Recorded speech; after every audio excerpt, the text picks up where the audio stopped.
Sweet. All right, we are live. Still in the great state of Texas, but this That's time you right. don't look to us. You can look at us as well, and we are handsome. You'll figure that out. We are handsome. There's a lot of glare coming off of my dome, but we're handsome. So you know what it is. It's the majority decision, and we're calling this the sudden death, overtime, extra, super, double death, overtime, hardcore, Ladder match. MMA fan Wire fence. moment. That's right. So we want to thank everybody for listening, and we appreciate everybody for getting on with us, and hope you enjoy the show. But before we went live, before we go on the air, we're going to talk a little bit about what Scott Jorgensen did, man. Tell me about that fight. So Scott Jorgensen, right? He goes through the same thing that Diego Sanchez does, right? He gets leg kicked to death. His leg hurts. He can barely move. He's limping around. You know, they're fighting. The ref's like, hey, you want to call it? You want to call it, Scott? Scott's like, no. You know what? Fighter says yes, right? So they're making a big deal about it. How the ref's a rookie and he should have called the fight. There's no way his corner should have let him walk out there and whatever else. But then you look at Diego Sanchez later on, right, when he's fighting Ricardo Lamas, and the same thing happens. He's hopping around on one foot, can barely walk, but they're not jumping in there to stop the fight with him. So, I mean, you can't really call that a double standard, but I watched the Jorgensen fight again. I don't think he was really in that bad of shape. He was fighting okay. He was bouncing around okay, and I don't think they should have discredited the ref or his corner for any of that. At one point, his corner even yelled, see, look at that. Look what you're able to accomplish with 1 foot, something to that effect. So, I mean, I had to bring that up. I don't think that they should have, went after the ref or the corner that way, because if you watch later on, Diego Sanchez kind of goes through the same thing. Yeah, it's a tough spot for all the guys involved to be in, right? Right. Like I don't know. But injuries are kind of, yeah. Yeah, you know what I mean? Like, I don't understand. It's kind of a weird deal, some people, they will make them stop, or like if it's a bad cut or something like that. But then, you might get closer to a main event and, they'll let it keep going. So, if you're gonna let some of these other guys show, then shouldn't you let them, shouldn't you give them the benefit of the doubt too and let them keep? Now they let Scott Jorgensen keep going. I'm just saying in general, shouldn't you let some of these other guys continue also? Yeah, I think and that's another one of those things. It's crazy because it's subjective, I guess. But at the same time, it shouldn't necessarily be subjective. It should be, they should have some kind of a way, like with a cut, right? That they'll stop the fight if the doctor believes that it's bleeding in a guy's eye. But you know what? I've seen plenty of cuts that have been bleeding in a guy's eye, and they didn't stop the fight. And then I've seen a guy draped in blood. It really looks like it's Halloween, right? And they won't stop that fight. But you'll see a guy get cut here, and it's bleeding down the middle of his face, and the doctor will go, no, we're done. So I think that guy kind of gets the short end of the stick, especially if he wants to fight with an eye bonus. It always comes back to money, right? It always comes back to money. That's how they make a living, right? Right? Hey, we know Reebok's not paying out, so we got to fight for the bonus. Reebok? I'm not getting paid to wear this. In fact, I pay to wear it. So. Well, look, if they're not going to pay Stitch Duran, they're probably not going to pay you either. I mean, you're just going to have to come to terms with that. Yeah, they won't even let me go to the UFC won't even let me go to their events anymore. So how about that? Right. They won't let you go to their events. Well, that's. Well, that's the media. I could pay like everybody else, but I'm not going to do that. You'd rather go as a media? Oh, that's the only way I would go. I'm not going to pay $150 to sit in the top level. That's ridiculous. Their prices are absurd. Their ticket Well, prices. if you don't go to Vegas, it's when it's $150, you're not sitting in the top. So it's not too bad of a seat if you're in any other state but Las Vegas. So I'm looking at right now the end of the WWE Survivor Series. Did you guys catch that? No, it did not, sir. I did What? not. Your daughter wanted to be a diva. She can't miss a pay-per-view if she wants to be a diva. My daughter has been walking around with crutches Oh for the no. last 3 weeks. Ouch. So her knee just finally said, "Stop it. I'm done."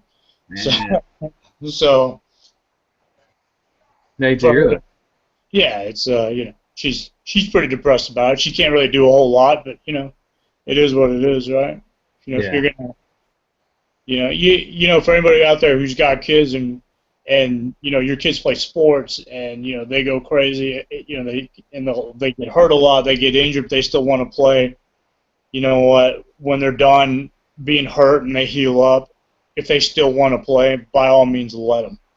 Because if you don't, then you're definitely taking a big piece of them away from them. Yeah, I think it's good to overcome an injury, significant, a bad sprain, a blown up knee, or whatever. It's a good. I mean, obviously, you don't ever want your kid to be hurt. You don't want any No, kid, no, but it happens. Especially when you've got a kid that plays multiple sports, right. and a little bit of adversity is good for the heart. Sometimes it's good for the mental, the mentality. It translates to life too, so it's good. But going back to the Survivor Series here, and sorry if anybody's watching this and not a WWE fan, I am, and it's, well, not to brag, but it is half my show, so I can talk about whatever I want to.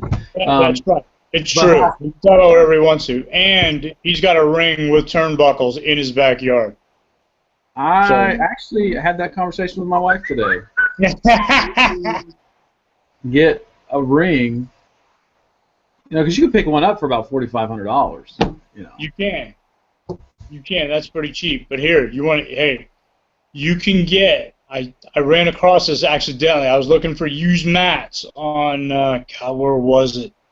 It was eBay or Craigslist, and somebody's selling.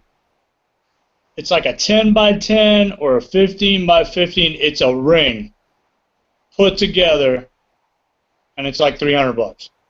What? Yeah.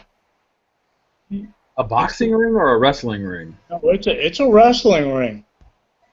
It's got buckles, ropes, right? You can practice bumps in it. We could start a backyard wrestling show. We can get Dada to bring some bums down.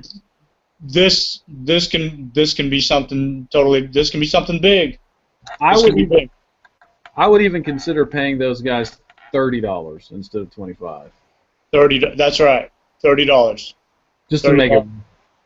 We can put it pretty close to the house. That way, if somebody wants to do any type of maneuver, backflips, hey, we're going to stack 8 tables and put you through all of them, we can do it off the house.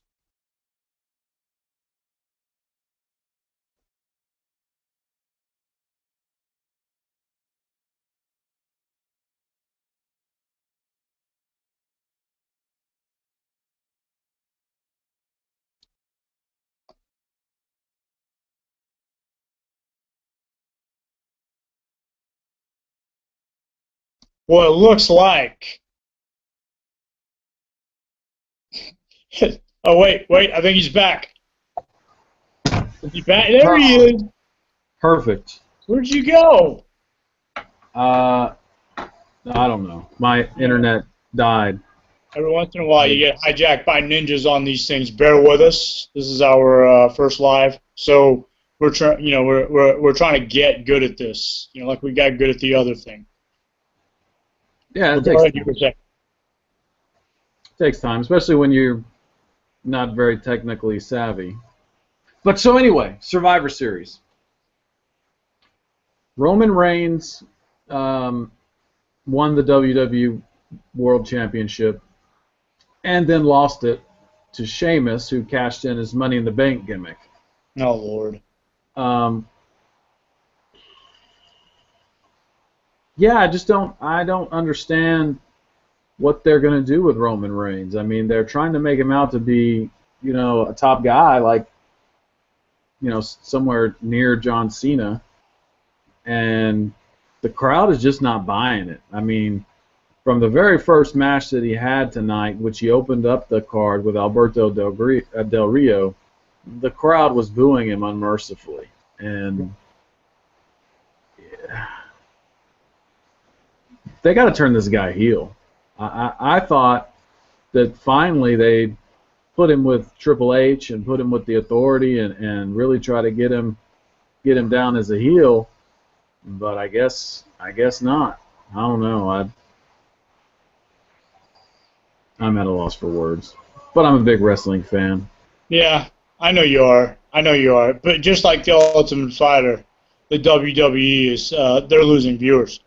So they, it's like you said, their storylines just start matching up. They're not doing. It doesn't seem like they're doing what they're supposed to be doing, especially with the guys who can be superstars. Why wouldn't you do that? Why would you let that happen to a guy twice in a line, right? Yeah. That's the second time that's happened to him. Yeah, arguably the third or fourth time, if you really want to get down to it, because that's another thing that's really. I think he's your most marketable guy right now in that show. But yet they keep setting him up to fail, and that's come on. I mean, one of the problems, and I don't want to get. Actually, I wouldn't mind getting into a big, huge wrestling philosophy argument or debate or conversation, but that's probably not going to hold your interest for very long. But because I'm a wrestling nerd, but the thing is that you got a guy who's got a great look. Roman Reigns, the ladies love him. He looks like $1 million. The guy's 6'8" or however tall he is. He fits the mold of a world champion. He fits the mold, but he can't talk very well. And instead of letting him speak in sound bites and saying one or two lines and being done, they put him out there and expect him to speak for 5-6 minutes, and since he's bad at it, they set him up to fail. They put him in the Royal Rumble a year earlier this year to win with Daniel Bryan's big comeback, and everybody's ready for Daniel Bryan to come back and win the Royal Rumble because he lost the belt because he was injured. But it's Roman Reigns' time, and everybody knows Roman Reigns is the one with the rocket up his butt. So they boo the crap out of Roman Reigns. The Rock couldn't even save him from getting booed. I mean, it was absolutely atrocious. They set this guy up to fail, and then they wonder why everybody's booing him. The only route to go with this guy is to turn him bad guy. Take all of the hate that the fans have for him and make it into something. Yeah, absolutely. And tonight would have been a perfect night. He was fighting a guy who he has a strong relationship with, a history with, and Dean Ambrose, and it would have been a perfect time for him to turn and say, you know what, I couldn't get it done on my own, so I had to call in the boss and side with him, and now I'm the champ, and all of you people don't, can suck it or whatever. Whatever he might say, whatever Roman Reigns says. Yeah, right. Whatever he says. Like you said, he can't really talk, so we don't really know. We don't really know what he's going to say. I think they should co-promote with New Japan Pro Wrestling and do something crazy. That's that's the only way they're gonna. They have to get back to just being nuts, right? Those guys got to get back to jumping off of freaking tables and setting up ladders, and knocking each other off ladders, and guys like Edge and Christian, the Hardy Boys. You need some of that again. I don't even know that they have. They can't insult the fans. Okay, look, we all know it's predetermined. We know that Absolutely. the guys are playing characters, but they can't insult us. They can't pretend like certain things never happened. Like about a month ago, they were having the whole Divas angle, right? And so Paige is turning on Charlotte and Becky Lynch, and she attacks Becky or Charlotte or both of them, and then the very next week on Raw, they're in a tag team match and they're a team. And I look over at my wife, who's not a wrestling fan, but I look at her and I say, I asked her, I said, well, would you want a team with someone that just beat you up a week ago? I mean, how is that possible? So she just looked at me and said, well, that's how women are. We hate each other one week and then we're best friends the next. So I said, oh, well, I guess it makes sense then. Right. Yeah. But no, it doesn't make sense. It doesn't make sense. In the wrestling world, when someone beats you up, you owe them a beating. You don't tag them the next week. Little things like that. It's ridiculous. Tonight, they had a match between Charlotte and Paige, and on Monday, I don't know if you heard about this or watched Monday Night Raw, but Charlotte's brother Reed, her younger brother, died of a heroin overdose about 2 years ago. This is Ric Flair's kids, right? Okay.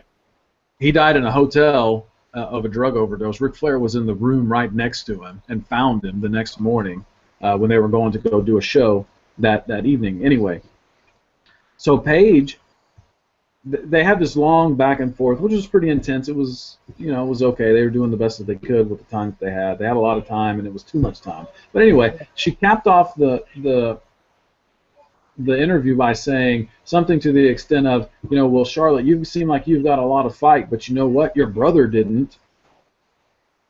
And I'm like,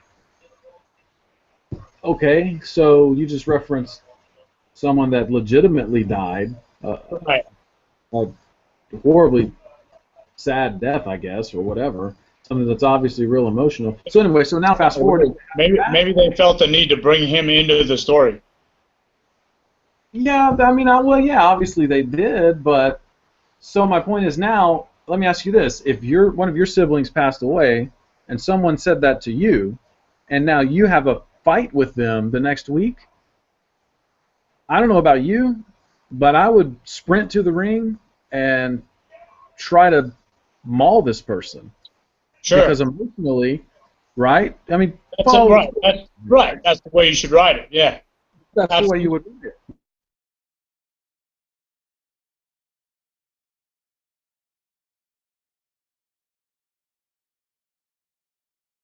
Again,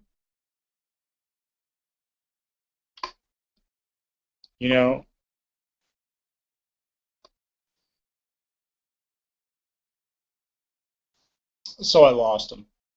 Okay, for any of you fight fans out there who this week, I hope you check out Axis Fights Friday night. They did Lion Fight 26, pure Muay Thai, crazy elbows, crazy knockouts. You guys aren't watching these guys fight. You definitely need to. I watched a replay of one today. One guy got knocked down twice, comes back, spinning elbow, and crushes this guy's orbital. Boom. Let me just finish my story real quick. I was telling a story while you were gone. And makes his contact, his eye swelled up so bad that his contact got stuck in his eye. So, of course, they made a point to say, hey, Chevelle was like, hey, fighters aren't supposed to fight with contacts in your eyes, and Pat Miletich is saying, hey, that doesn't really matter. I don't think that's the important thing here. The important thing is, this guy's nasal cavity was broken, and his orbital bone was basically his face was broken. So, if you guys want to see some good knockouts, Lion Fight Muay Thai, that's the way to go. Check it out. So wait a second, it's a rule that a guy can't fight with contacts? I guess fighters aren't supposed. See, I didn't even know that until they brought that up while I was watching that show. I guess fighters aren't supposed to fight with contacts in their eyes. So you can wrap your ankle, but you can't wear a contact. Right. Now, Yeah, now in this guy's case, now you missed the story, so I'll tell you. These two guys are fighting, and one guy's on an undefeated win streak. His name's Julio Pena, and he's fighting this other guy, and this guy's just lighting him up. Okay. Now, when these guys fight, it's not like glory. Okay. These guys can throw elbows, and when I say throw elbows, I mean they're throwing elbows, knees. It's like watching two guys fight in Thailand. All right. So these guys, this guy keeps getting knocked down. Julio Pena keeps getting knocked down. So he gets dropped. Second and third round comes out. He gets dropped. So he's coming. He gets up after getting dropped, comes back, but he was always game. So he comes back. He's fighting. He pushes the guy against the ropes. Right? They're tangled up in the clinch. He pushes the guy against the ropes, spins, and cracks him with an elbow. We lost truth again. This guy needs to learn how to use the internet. Anyway.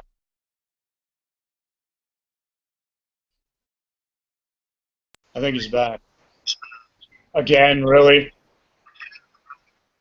worst internet ever. That's what you get when you live. Are you kidding me right now? Where are you? In the mountains?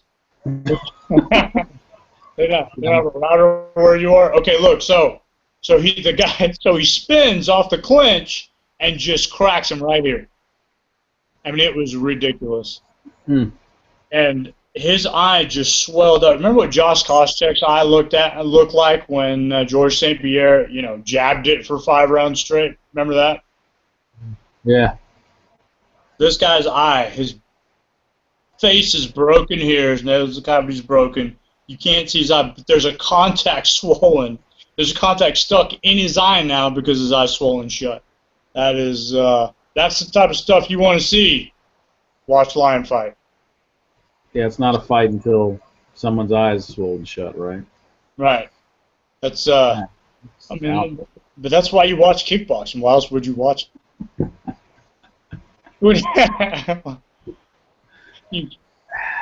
That's see somebody get murdered. Like when we watched Holly Holm, Ronda Rousey last week. You want to see somebody get murdered. That's what we saw, right? Yeah, it has to be a near-death experience.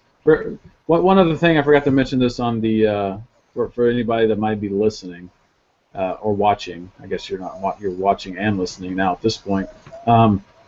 I'm gonna be going on the radio in Vegas tonight. I was supposed to go on last night, but they bumped me because I'm not priority, obviously. But right. So I'm gonna be on tonight at it'll be 12:30 Central Time, 10:30 Pacific Time on 1340 AM Fox Sports Radio, Heatwave Radio. Talking I'm sure they're gonna want to talk Ronda Rousey. What time are you doing that? Huh?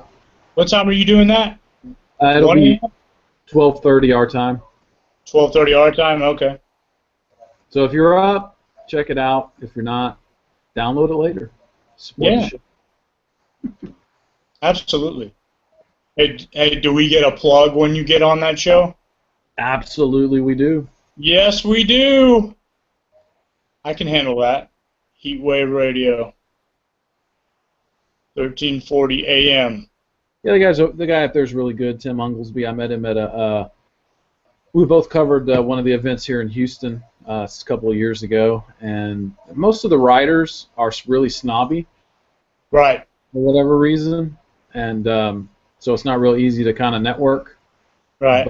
But, so me and Tim kind of just got stuck at a table by ourselves and struck up a conversation, and I've been going on there off and on for almost 5 years now, I want to say. Really? That's pretty awesome. Yeah, you'd think we'd have a bigger audience by now, but... Yeah. I blame that on you, Drew. Yeah. The excitement level, it's probably pretty low. I'm not going to lie to you. There's been a couple of times, because it's so late, their show's 3 hours long, so a couple of times he's put me on towards the end. So that means I'm staying up till 3, so I'm going to sleep and then waking up and then trying to get on. And, I'm sure they're like, man, this guy's half asleep. So then they don't call me for like 6 months. Well, yeah. So they're running from 12 to 3. I believe now they started out as a 2-hour show. You know, because it starts at, I want to say it starts at 10 over there in Vegas, since they're behind us, and but 12 here, so 12 to 2 or 12 to 3 is what I believe it is. It might vary, I don't know. There you have They it. do not. Check us out, Sports Show. Actually, check Greg out, Sports Show. I'll be asleep while that's going on. And, I might be you know, too. I don't know. Tune in to see. what's that? I said I might be too. Who knows? So tune in to see. I might too. You know, if I'm up, I might turn that on just to see what it sounds like when you're on the radio. So what else is going on in MMA? And we'll wrap this up because we've gone pretty much an extra 30 minutes, which isn't bad. Yeah. So, you know, the last thing I wanted to talk about was, you know, and I'm just gonna cap out. I'm gonna cap out real quick on Holly Holm, who, you know, I watched a special on Inside MMA, and you know, they get, it's it's kind of crazy. You know, the following she has in New Mexico, it's pretty amazing. They named a day. No, not a day. I'm sorry, a month. They gave her a month. November's Holly month in Albuquerque now. So I thought I thought it was pretty awesome. And you know, she made a good point. I was watching a lot of her interviews, and you know, just her going on shows and whatnot afterwards, and you know, they were asking her, why did you defend Ronda Rousey, right? You know, even you know, because of the way she acted towards you and everything like that. And she said, you know what, you have to appreciate what she did for the sport, right? She got on the Ring magazine, you know. She said I was a two-time champion, two different divisions, and I didn't get on I didn't get on the cover, right? So she, you know, she kind of put it on the map. You know, I think even, you know, I posted something to the majority page. Claudia Gadelia said something too. Said, you know, why hate on her? She's the reason, or part of the reason, women's MMA exists in the UFC right now, and you can't discount that for all the crap talking she does. And, you know, what champ doesn't talk smack? But you know, I just want to say about Holly Holm. She I think it's because she's probably a little more mature, and she understands. You know, she told a little story about a loss she once had. I just think it's. I think it's. I just think it's. You know, it's cool as how humble she is. Yeah. You know, even after she's won the title. You know how humble and calm she is, and you know how cool she is about it, and that she just wants to grow the sport. You know, more than really, you know, grow herself, it seems like. So hopefully that doesn't change. Yeah, she's 100% class all the way, and has been, and will continue to be. You know, she's exactly right. I mean, I think that anybody who's a fan of women's MMA and that wasn't before, or that was sort of a fan, 100% to me, Ronda Rousey is the reason that women's MMA is where it's at today. If it Yeah, wasn't for Dana White's crush on her, she wouldn't be. There would be no women's MMA in the right. UFC, It's and it true. certainly be in the platform where it was. But Right. you know, right You wouldn't now, have two weight divisions either. yeah, Holly Holm's division. I mean, excuse me, Holly Holm's job right now is to not be Buster Douglas. That's her job. And what I mean by that is she doesn't want to just be remembered as the person who knocked out Mike Tyson. Right. She wants to build her legacy and have a run with the title and make several defenses that are high profile against some of those better ladies. And I think she can do it. I think you know what? I think she can do it too. I think she'll defend. I don't think she's the one and done type person. not after all the accolades she earned in boxing. I think she's got too much pride for that. So I think, and it's humble pride. It's so cool to see. I think she defends, and I've been a Holly Holm fan for years. And I used to tell you when we first started the show, hey, I'm watching Axe's fights. Got to check this girl out, right? And even you doubted me. You said, man, but I don't know about all that. She's knocking out spares right now, and she was, but you know what? She proved the game, and I just think that just grows and grows and just gets better and better. I can't wait.